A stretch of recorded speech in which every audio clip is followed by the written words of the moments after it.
Ngibonani umqeqeshi wensizwa lo insizwa yaseMpendle. So mfowethu ngifuna wazi namhlanje ukuthi yazi intombazane iyadinga ukuthi izibuze ngawe ukuthi engaziwenzani la ukhona, ngazi unobani la ukhona, yabo. So ngiqonda ukuthini, kubalulekile ukunikeza intombazane ispace sokuthi ikwazi ukuthi iphefumule, yabo. Not ukuthi ifonele njalo, iWhatsApp njalo, yabona. Ake sithi ingane ubuyikhiphile, yabo. Alright, so uma ngabe ingane uyikhiphile mhlawumbe usakwi-process yokuthi nazane kangcono, okay.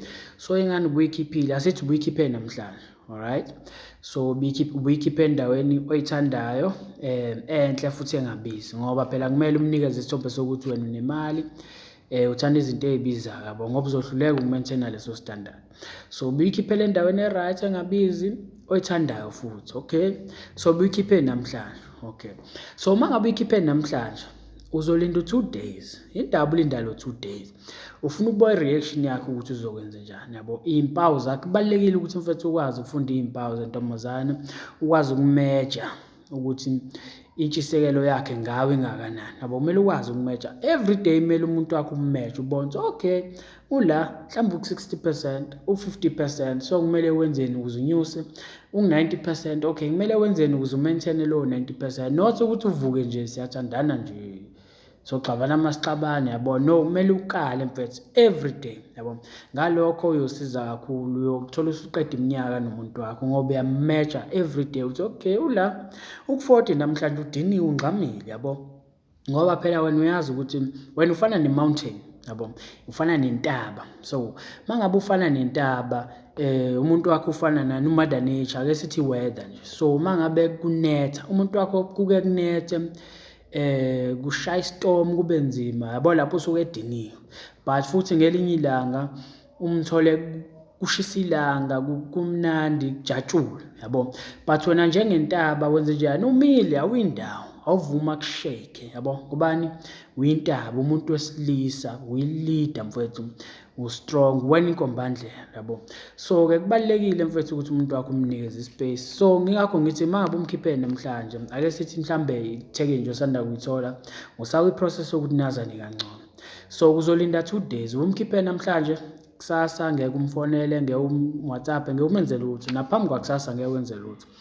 Angithi wena ubuspend imali yakho, so ufuna ukubuka i-reaction yakho ukuthi kulo 2 days uzokwenza njani. Uyamkala lapho uthi okay mhlawumbe ingabe uzobuya kuwena bonke, noma kubuza impilo ukuthi kuhamba kanjani, noma uzozithulela nje, yabo.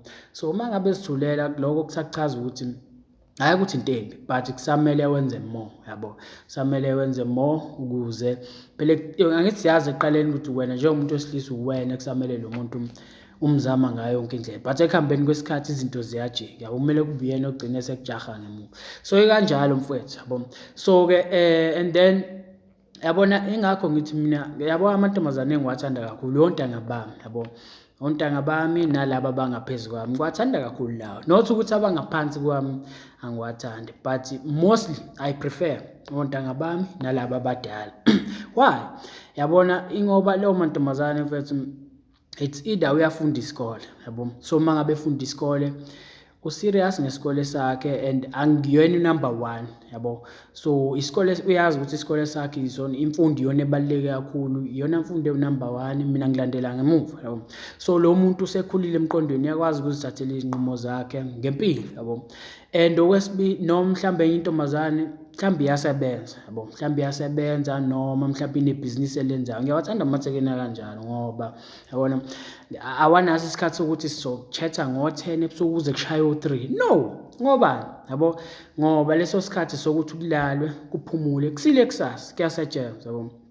But ingane ezincane othola ukuthi ingane ifuna uma ngabe uthandana nayo ifuna njengathi ngingachatha lo chathile nje into engandawo, once waba online thola ukuthi umuntu usekusendela ama-sad faces, ubuza ukuthi hawu yini wenze njani, ngibona u-online kodwa ungikhulumisa, ukhuluma nobani lapho, yabo. Nje leyo mantombazane anjalo asamancane, anga-understand, asa-insecure, ekusamele azakhe wona, aba inkinga kumina, yabo. So noma uthola ukuthi umuntu, yabo, mina uWhatsApp wethu emsebenzini nje sisebenzisa uWhatsApp, yabo.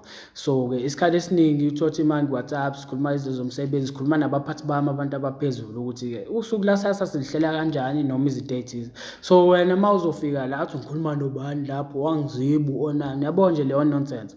That's why ngiprefer ontanga bami nalaba abangaphezulu, not ukuthi ongaphansi kwami angimthanda, yabo.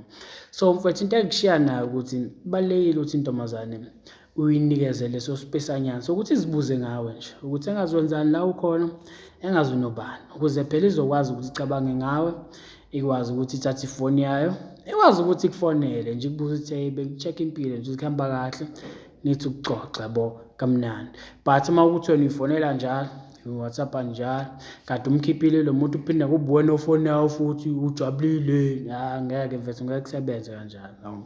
So kubalulekile mfethu ukuthi uzazi lezi zinto, once wazi masterisha uyoba ne-freedom eyisimanga mfethu. So mfethu uma ngabe uzwa lo mlayezo engiwushoyo ungasubscribe le channel ukuze sifundisane siqhubeke siphambili, sikhombisane izinto zamanje, izinto esezenziwa manje, not izinto ezazenziwa kudala. Sishiya phansi okwakudala manje, siphile esikhathini esisha, nawe kubalulekile ukuthi uphile esikhathini samanje yabo, ukuze izinto zakho zikuhambele kahle. Sure.